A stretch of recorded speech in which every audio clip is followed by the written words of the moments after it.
course, the corporations were making a killing. But all smaller competitors, companies not able to look after their staff, they just started snacking them up. There's more megacorps made in a 10-year span. Companies that were megacorps lost all their power, and new ones just were created overnight.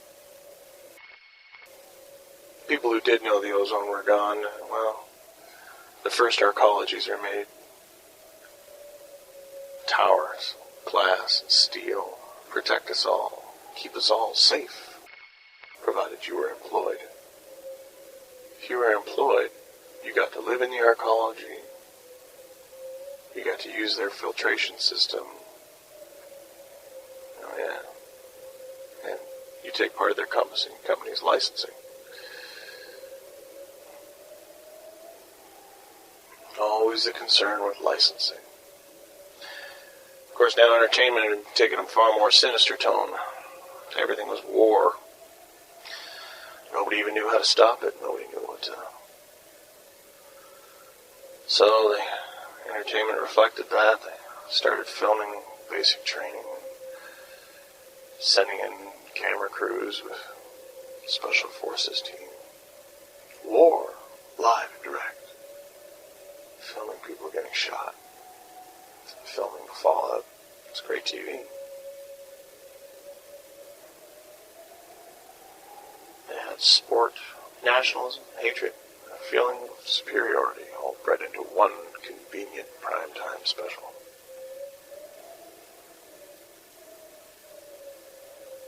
By the time this had all happened, any thought of tracking the internet was gone. No one even knows how far it reached. Maybe it's still growing. Somehow I doubt it. It's possible. Monks say it still is. But to go with the listener's license, finally the full-fledged dream of the World Licensing Organization was created. And they set the standards for all things. Once they were established, all the megacorps, what was left of the United Nations, they couldn't stop them. So they began to copyright everything. Behind closed doors, nobody had a say. Queen's English is copywritten.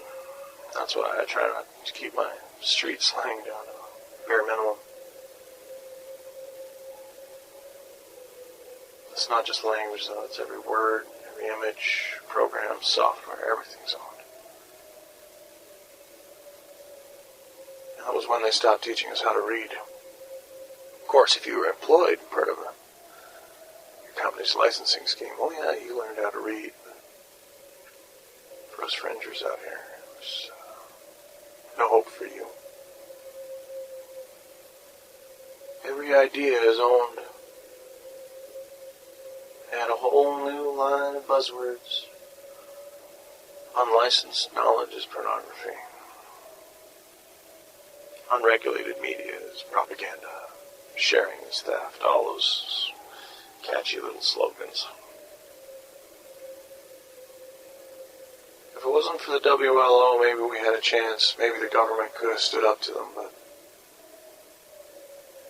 when the WLO went in, that was... I think that was really the end. That was the last of it. That was the final nail. The government's based on a legal system. Businesses use that legal system to take out the government. Oh, sure, we still got our government now. You know, they're nothing more than just a human resources tool.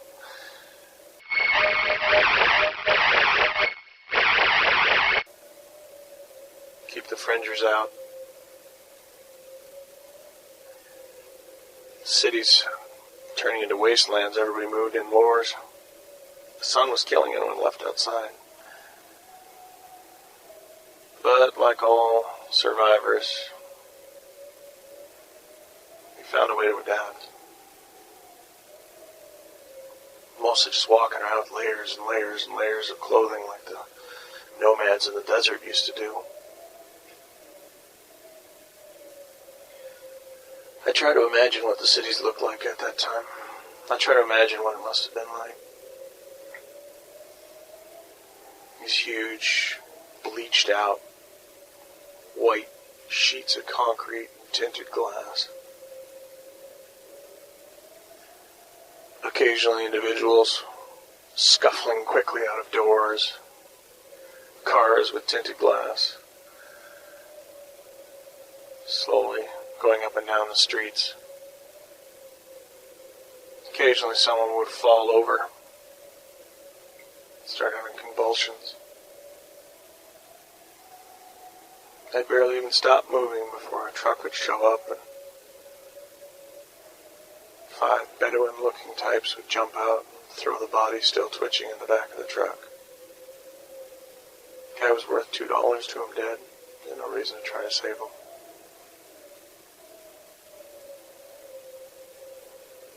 Hospitals stopped treating plague. I mean, if you had the money, you were okay, but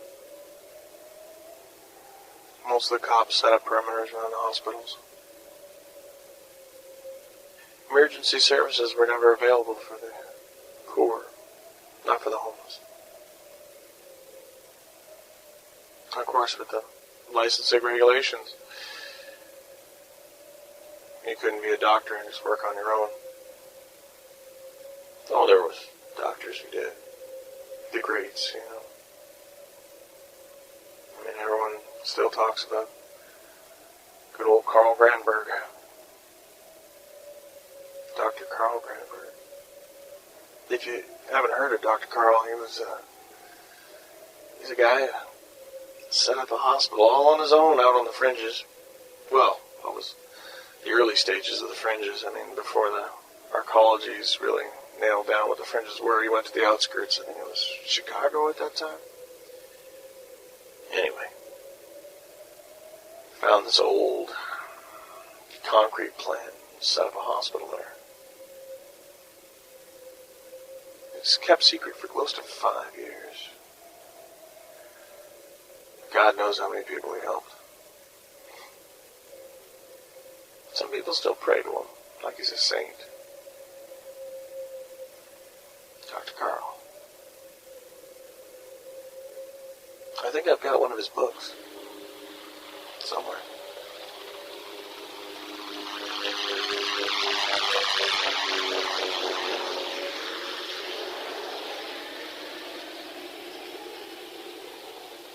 But the Middle East and everybody ripping each other off.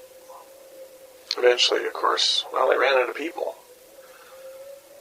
And it just turned into a wasteland. And that was when China moved in. They just marched right in there, sent their troops into toxic spills so bad. But China kept sending their troops in. The Big Red Machine.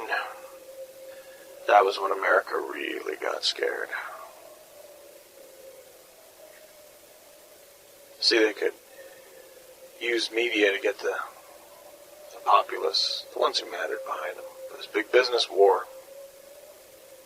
So now, with the scare of the Big Red Machine, people were volunteering to stop that.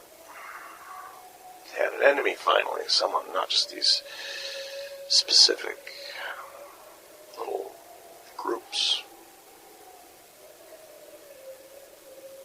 Any human rights for the soldiers went out the window. Biomedical experimentation, super soldier serums, genetic modification, DNA modification. It was all the order of the day. Thousands and thousands and thousands of these bright-eyed, bushy-tailed 19-year-old kids were strapped down onto cold laboratory tables, jacked with God knows what. Of course, the media listed their more successful transformations as superheroes. Look at this. Johnny can lift 5 tons. Johnny will only live 12 months, but Johnny can lift 5 tons. It was a freak show. Treating these kids with drugs to take radiation, but the drugs would kill them in 10 years. that's okay. We're not worried about the long term. Enough people survive to keep killing, keep the war alive, keep the war effort going. War is good for business. Business was doing well.